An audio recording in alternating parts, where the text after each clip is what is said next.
चलो मशहूर हस्तियों के बारे में बात करना शुरू करते हैं। आपका पसंदीदा सेलिब्रिटी कौन है? मेरा पसंदीदा एक्टर शाहरुख खान। वो हिंदी फिल्म उद्योग में काम करते हैं। वो फिल्में बना रहे हैं जब मैं 3 साल का था और मैं उनके प्रति थोड़ी जुनूनी हूँ। क्या आप एक सेलिब्रिटी बनना चाहेंगे? यह निर्भर करेगा। मैं वह व्यक्ति हूँ जिसे अपनी गोपनीयता और गुमनामी काफ़ी पसंद है, इसलिए मैं नहीं चाहूँगा कि इतना प्रसिद्ध नहीं होना चाहिए कि मैं वो चीज़ें ना कर पाऊँ जो मैं करना पसंद करता हूँ, सामान्य रोज़मर्रा की चीज़ें।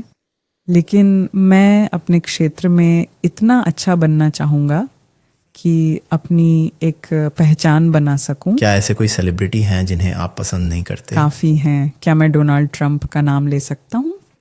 मेरा मतलब है उनके बारे में कुछ चीज़ें हैं जिनका मैं सम्मान कर सकता हूँ, लेकिन कुल मिलाकर मैं नहीं, किसी भी तरह से उन्हें पसंद नहीं किया जा सकता।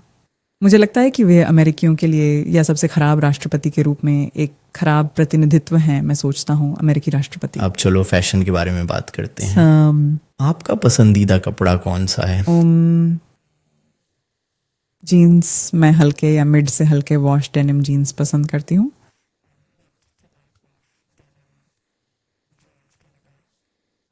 ये एक ऐसी चीज़ है जिसे आप दिन में पहन सकते हैं, रात में पहन सकते हैं।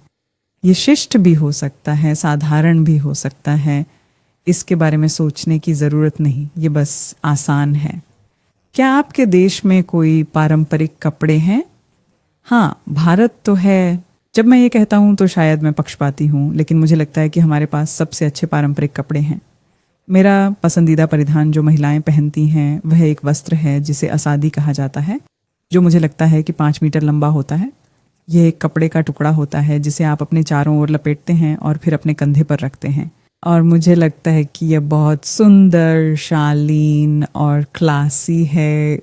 जैसा कि मैंने कहा, शायद मैं पक्षपाती हूँ, लेकिन मुझे लगता है कि ये है। क्या आप कभी ऑनलाइन कपड़े खरीदते हैं? हर समय ये बहुत दुर्लभ होता है कि मैं स्टोर से कुछ खरीदता हूँ। मेरा मतलब है पिछले शायद 5 सालों से मैं सब कुछ ऑनलाइन खरीदता हूँ। अब चलो रंगों के बारे में बात करते हैं। आपको कौन से रंग पसंद है? मैं फिर से काफ़ी चमकीला हूँ, शायद क्योंकि मैं भारतीय हूँ। मैं लगभग हर रंग की ओर आकर्षित होता हूँ। लाल, नीला, हरा, बैंगनी, गुलाबी, सफ़ेद। मेरा मतलब है कि काले को छोड़कर, जब तक कि वह कार ना हो। कारें काले रंग में बहुत अच्छी लगती हैं, लेकिन इसके अलावा मैं कहूँगा कि इंद्रधनुष के हर रंग को मैं पसंद करता हूँ। आपके देश में सबसे लोकप्रिय रंग कौन सा है? ये मुश्किल है। सबसे लोकप्रिय रंग कौन सा है? मुझे लगता है ये मौसम पर निर्भर करता है। अगर हम शादी की बात करें तो आम तौर पर ये लाल होता है। अगर हम बात करें, मेरा मतलब है एक हिंदू शादी आमतौर पर लाल होती है। अगर ये एक ईसाई शादी है तो ये आमतौर पर सफ़ेद और काले रंग की होती है। अगर यह ओह माय गॉड, ये हर रंग है। हम जितना हो सके उतने रंगों को पहनने की कोशिश करते हैं। केसरिया, नारंगी, नीले, हरे, ये अवसर पर निर्भर करता है। ये निर्भर करता है कि मैं ये नहीं कहूँगा कि एक रंग अन्य सभी से सर्वोच्च है। क्या रंग आपके मूड को प्रभावित करते हैं? मुझे लगता है कि हाँ, ऐसा करते हैं। शायद जब मैं उदास महसूस करता हूँ और गहरे रंग के कपड़े पहनता हूँ तो अवचेतन रूप से अपनी आंतरिक उदासी को दर्शाने के लिए करता हूँ। ये मुझे शायद और अधिक उदास महसूस कराता है, लेकिन अगर मैं खुद को कुछ चमकीला पहनने के लिए मजबूर करता हूँ, जब मुझे लगता है कि मैं उस रंग की ऊर्जा का कुछ हिस्सा अवशोषित कर सकता हूँ और शायद थोड़ा बेहतर महसूस कर सकता हूँ। खाना जो मैंने बनाना सीखा, मैं शाकाहारी हूँ और मछली खाता हूँ, लेकिन मांस नहीं खाता। लेकिन मुझे खाना पसंद है और मुझे ग्लूटेन इंटॉलरेंस है, इसलिए मैं बहुत सारे भारतीय भोजन नहीं खा सकता। इसलिए ये एक छोटी सी रेसिपी है जो मैंने बनाना सीखा, जो मूल रूप से पनीर है। हम इसे अंग्रेज़ी में कॉटेज चीज़ कहते हैं। ये जैसे मसालेदार टमाटर बेस होता है जिसमें कॉटेज चीज़ होती है।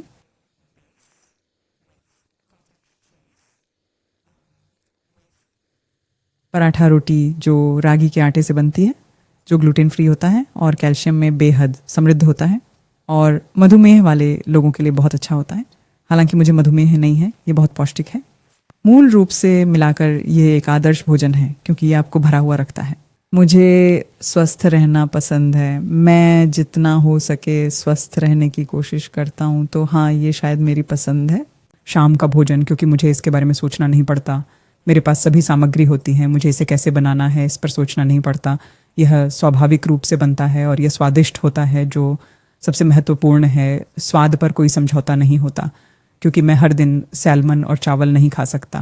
मैं कुछ चाहूँगा जो अधिक स्वादिष्ट और पौष्टिक। कभी कभी जब मैं साहसी महसूस करता हूँ तो मुझे इसे दही के साथ खाना पसंद है, चाहे वह ग्रीक दही हो या साधारण दही, और इसमें कुछ भारतीय मसाले मिलाकर इसे मिलाता हूँ तो पनीर की तीखापन, रागी रोटी का सूखा कठोर बनावट और क्रीम।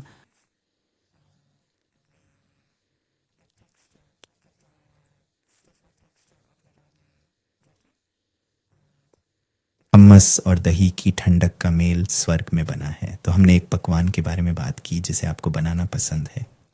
हम खाना पकाने और युवा लोगों और खाना पकाने के बारे में बात करना जारी रखेंगे। बच्चे किस प्रकार की चीज़ें खाना बनाना सीख सकते हैं। इस वीडियो को देखने के लिए, धन्यवाद देने के लिए मैं आपको एक मुफ्त कोर्स देना चाहता हूं जिसने हज़ारों छात्रों की IELTS स्पीकिंग स्कोर सुधारने में मदद की है। ये आपको टेस्ट के हर एक भाग से ले जाएगा और भाग 1, भाग 2 और भाग 3 के लिए रणनीतियाँ देगा और घर पर मुफ्त में अभ्यास करने की अनुमति भी देगा। और उसके लिए मुफ्त में साइन अप करने के लिए फीडबैक दें। आपको बस विवरण में लिंक पे क्लिक करना है। बहुत धन्यवाद। और चलिए वीडियो पर वापस आते हैं।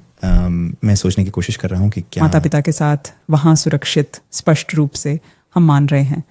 तो अगर कोई बच्चा चूल्हे या ओवन के आसपास होने वाला है तो मान लीजिए माता पिता वहाँ हैं।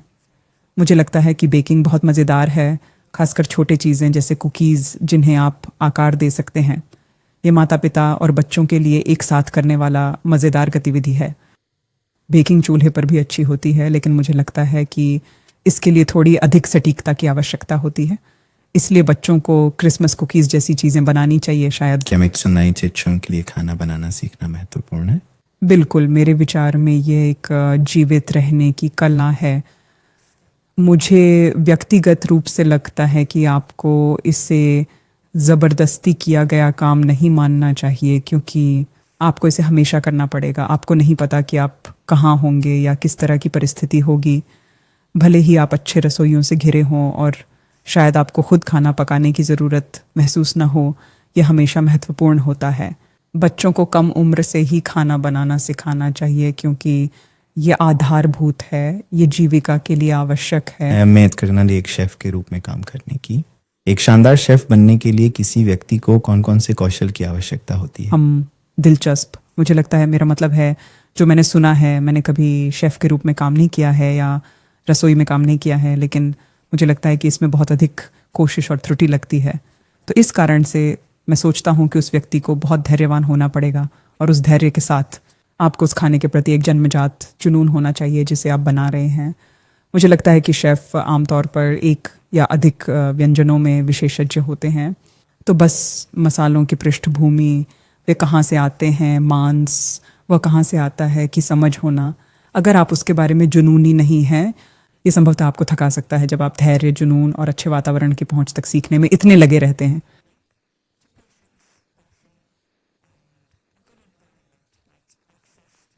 एक पेशेवर शेफ़ के रूप में काम करना कितना आनंददायक होगा, आपको क्या लगता है? मेरा मानना है कि ये होगा।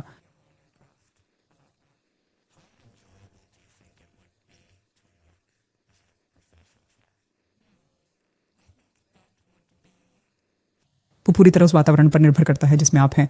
मैं कल्पना करता हूँ कि यह एक बहुत तनावपूर्ण काम होगा यदि आप किसी मिशेलिन स्टार रेस्तरां में काम करें, उदाहरण के लिए। लेकिन फिर अगर आपके पास एक फूड ट्रक होता और आप टैकोस बेचते और आपके पास खुश बच्चे और खुश परिवार आते, तो मुझे लगता है कि माहौल पूरी तरह से अलग होता। फिर से मैं कहूँगा कि ये हर जगह एक जैसा नहीं होगा। ये इस पर निर्भर करेगा कि आप कहाँ काम करते हैं, किस प्रकार के रेस्तरां में, वहाँ कितने लोग आते हैं, आप किस प्रकार का खाना रोज़ाना बनाते हैं, किस प्रकार की तैयारी करते हैं। तो मुझे लगता है कि ये हर किसी के लिए अलग होगा। वक्तृत्व परीक्षण समाप्त हुआ। अच्छा किया। धन्यवाद।